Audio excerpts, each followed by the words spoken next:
ሩታ ከሀገር ልትወጣ ነው። ሩቲ ግን ማለት ነው የምርሽን ነው?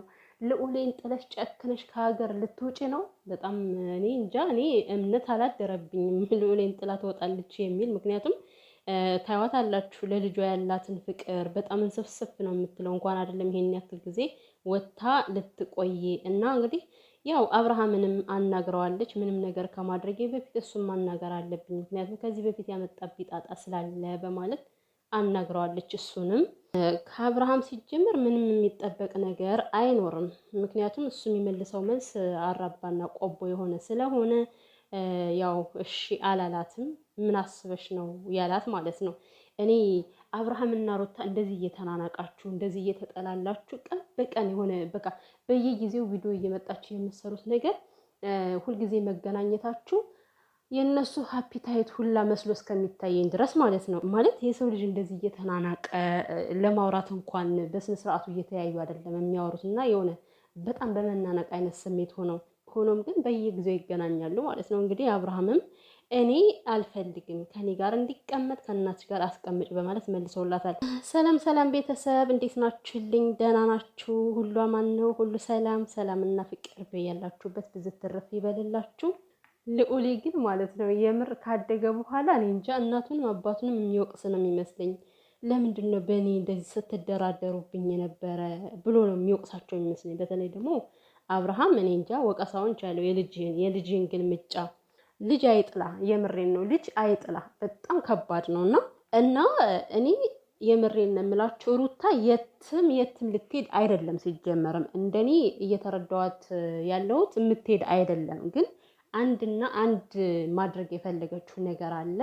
እንግዲህ አብርሃምን እንደምታዩት ሚዲያ ላይ ነው ልዑሌ የሚለው ልጁን የሚፈልገው ለቪዲዮ እንደሆነ ኦልሬዲ የታወቀ ነገር ነው እንጂ በትክክል ከልቡ ጥልቅ ያለ ለልጁ ስሜት ኑሮት አይደለም። ምክንያቱም ለልጁ ያለውን ስሜትማ አሳየን እኮ በሴት የቀየረ ሰው ነው ልጁን። እና በመጀመሪያ ደረጃ አብርሃም ምንም ያደረግ አትምሰል። በቃ እናቱ ነች የልዑል እናት። አንተ ምንም ነገር ብታደርግለት ኑሮ ከዚህ ጋር ምንም ነገር አላደረክም ብላ በፍጹም ልትላ አትችልም። እስካሁን ያደረከው ነገር ስለሌለ ያደረከው ነገር ቢኖር ምንድነው? የሆነ ማች ልብስ ትገዛለህ፣ ከዛ ሚዲያ ላይ አምጥተህ ታብለጨልጫለህ፣ ቪዲዮ ትሰራበታለህ። አደረገ እንዲባል እያደረክ ነው ያለኸው እንጂ የምር እንደምናየው ከሆነ ለልጅ ፍቅር ኑሮ አይደለም። ለልጅ ፍቅር ቢኖርህ በተወሰነ መልኩ እንኳን መስዋዕት ትከፍል ነበረ። ከዛሬው እንኳን ማየት ይቻላል።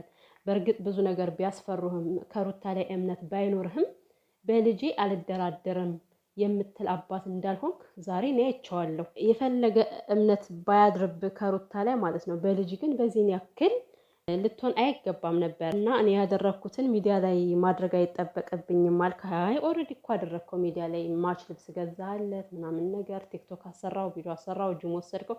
ያ ለአንተ ማድረግ ማለት ነው። ሩታ ግን 6 ወር በሙሉ እንቅልፍ ሳተኛ ነው ልጅን እየጠበቀች የምታድረው። አንተ ለእሷ ቅንጣት ታክል እኔ እንጃ ተራ ሰው እንኳን የምታከብረውን ያክል ለሩታ ክብር የለም። እሷ ግን በጣም ልጅን ትንከባከባለች ማለት ነው። እና ምንድነው ዛሬ የመጣችበት ሩታ በቃ የሆነ ለመቁረጥ ዳር እያለች ነው ሩታ። ስለዚህ የመጨረሻ ጭላንጭል ተስፋ ማየት ፈለገች ከአብርሃም ላይ ማለት ነው። የምር ይሄ ሁሉ ጋጋታው የምሩን ነው ወይ ቆርጧል ወይ ከኛ ላይ ልቡ ቆርጧል በማለት እሱን ለመፈተን ያደረገችው ነገር እንጂ እኔ ሩታ በዚህ ሰዓት ልጇን ጥላ የትም ንቅንቅ ትላለች ብዬ አላስብም። ከሄድሽ ደግሞ ሩቲ የትም ሳትይ ልጅሽን እግዚአብሔርን ከሜሪ አስቀምጥሽ ነው መሄድ ያለብሽ። ከእናትሽም አትውሰጂው፣ ከምሬ ነው። ምክንያቱም ከእናትሽ ከሄደ ሄዶ ያየዋል። ስለዚህ ከሜሪ ከሆነ ሲናፍቀው ያድራል እንጂ የትም አያገኘውም። እና ከሄድሽ እንደዚህ ነው የምለው እኔ ከሜሪ ብታስቀምጠው ደስ ይለኛል፣ አብረሽ ከማይደርስበት ቦታ እንዴ።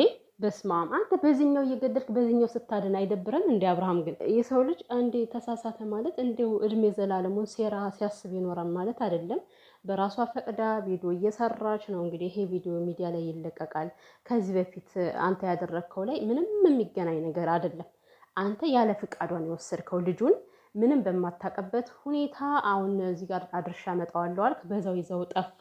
አሁን ላይ ደግሞ እና ያው ብዙዎቻችሁ እንግዲህ አብርሃም ተጠንቀቅ፣ ሴራ አስባ ነው፣ በልጁ ልታጠምድህ ነው እያላችሁ ያው ሁላችሁ ከሩታ ላይ ሁሌም መውረድ አይሰለቻችሁም። እኔ ግን አብርሃም እና ሩታስ ተበዳድለው እርስ በርስ ተጎዳድተው ነው። እንዲሁ ኮሜንቶች ግን ለምንድን ነው ፍትሃዊ የማትሆኑት? በዚህ ያክል ከሩታ ላይ ተነስታችሁ በጣም ነው እኔ እንጃ፣ በጣም ነው የማዝነው ግን ሩታ ምንም ብታጠፋም አዎ በሰዓቱ ጥፋት አጥፍታለች፣ የማይደረግ ነገር ሰርታለች። ግን በዚህን ያክል ፍትሃዊ ሳትሆኑ ከሷ ላይ ይህን ያክል መሆን አይጠበቅባችሁም። እግዚአብሔርን የጊዜ ጉዳይ ነው እንጂ እውነቱ ከማን ጋር እንዳለ እናንተም የምታዩት ነገር ይሆናልና እና አብርሃም ልጅን በዚህን ያክል አልቀበልም ማለት ምንም እንኳን አንተ አይደለም አባት ሆነ ራሱ ውሽሚት ውሽማ ማለት ነው። አሁን ቀለበት ያደረክላት የውሸት ቀለበት ያደረክላት ፍቅረኛህም እንኳን አይደለም አንድ ልዑሌ ሌላ ልዑሌ ቢሆንም ባንተ የመጣ እቀበላለሁ ብላለች አይደለ? ስለዚህ እሷም እኮ ማሳደግ ትፈልጋለች። ሄርሜላ ማሳደግ አያቀተኝ፣ ምንም ችግር የለውም፣ እንደ ልጄ ተንከባክቤ አሳድገዋለሁ እያለች አልነበረ? ስለዚህ ለምን ለእሷ ወስዳ አሰጣትም? አሁን ልዑሌ እኮ ማለት ነው ይሄን ቪዲዮ አይቶ እንዴት ነው ያኔ እናቴ ለተወሰነ ጊዜ አስቀምጥልኝ ብላ ስትጠይቅህ ለምን እኔን አልተቀበልከኝም ቢላውን መልስ አለ የለህም እኮ። እኔ አብርሃም የወደፊቱ አይታይም የዛሬን ብቻ ነው የምኖረው ብላል። አንተ ለነገሩ የነገን ስለማታይ የዛሬን ብቻ ስለምትኖር ነው አረቃ የማታስበው ማለት ነው። እኔ አሁን ሳስበው ሩታ እዚህ አንገቷን እየገዘገዘች ራሱ እኔ አብርሃም እውነቴን ነው የምናገረው፣ ምንም ውሸት የሌለበት ነገር ነው፣ ስለዚህ እመነኝ ብትለው የሚያምናት አይመስለኝም በጭራሽ። ሩታን የሚያምንበት እንትኑ በቃ ተበጥሷል። የለም ምንም ነገር አያምናት፣ ምንም ነገር ብታደርግ ማለት ነው። እና ትናንትና ከሰራችሁ ቪዲዮ አንጻር ራሱ አሁን ዛሬ ቢጠራጠራት፣ እርግጥ ነው ቢጠራጠራት፣ ግን በልጅ ደግሞ ምንም ድርድር እንኳን ሊያነሳ አይገባውም ነበር። ምክንያቱም ለልጄ ብዬ ልጎዳ ብሎ እንኳን ያንን ነገር ማሰብ ይችል ነበረ። እና ያንተን ጥፋትና አሁን ምንም ጥፋት የሌለበትን ነገር ባታገናኘው ጥሩ ነው። ምክንያቱም የዛን ጊዜ እስከ ሕግ ድረስ የደረስከው አንተ አጥፍተህ እንጂ ከመሬት ተነስታ አይደለም፣ ወይም ፈቅዳ ሰጥታ አይደለም እኮ የወሰድከው አይደለ እንዴ? አሁን ደግሞ በጣም ይለያያል። እና ሩቲ ማለት ነው እኔ እኮ የሩታ ነገር ራሱ ግርም ይለኛል። እና በእርግጥ እኔ አሁን ዳርዳር እየሆነች ስለሆነ ማለት ለመቁረጥ በጣም ዳርዳር እያለች ነው ሩታ ማለት ነው። ነገሮችን እያየች እያገናዘበች ነው ያለችው። እና ምንድን ነው ከዚህ በኋላ ክትት ብለሽ አብርሃም አበጋዝ የሚባል ሰው የምን አብርሃም ነው? አበጋዝ የሚባል ሰው እርግፍ አድርገሽ ትተሽ እንደው እኔ እንጃ በራሷ ለመቆም እኮ ምንም የሚያቅታት ነገር የለም። እግዚአብሔር ይመስገን ቤቷ ሙሉ ነው፣ ሁሉ ነገር ሙሉ ነው። ምንም ነገር ማድረግ የምትችል ልጅ ነች። እና በዚህን ያክል መሄጃ እንደሌለው ሁሉ ይሄን ያክል እየጠራሽ የማይፈልግሽን ሰው እንኳን አንቺን አይደለም ልጁን አልፈልግም ብሎ የተናገረ ሰው ነው። ከዚህ በፊት እንግዲህ አልፈልግም እሱንም ቢሆን ብሏል አይደለ? ዛሬ ራሱ ጠርተሽ እሱን ማናገርሽ በጣም ነው የሚገርመው ከምር። እኔ እንጃ ማለት አልፈልግም የሚለውን ቃል እኮ ኦልሬዲ አውጥቶታል ከአንደበቱ ሰምተሽዋል። ያ ነገርም ደግሞ አንቺን አስለቅሶሽ አልፏል አይደለ? ባለፈው እንደዛ ሚዲያ ላይ መተሽ አልቅሰሽ ተይ ብለን እኛም ተቆጥተን ነበረ። እና ከእንደዛ አይነት ሰው ምን ነገር አገኛለሁ ብለሽ እንደጠራሹ አላውቅም። ሁሌ የሚናገረው እሱ ተስፋ የሚያስቆርጥ ነገር ነው። ስለዚህ አንቺ በእግርሽ ቁመሽ ማሳየት አለብሽ ሩትዬ። በዚህን ያክል ከአብርሃም ጋር እንደዚህ ልትሆኛ አይገባሽም ከዚህ በኋላ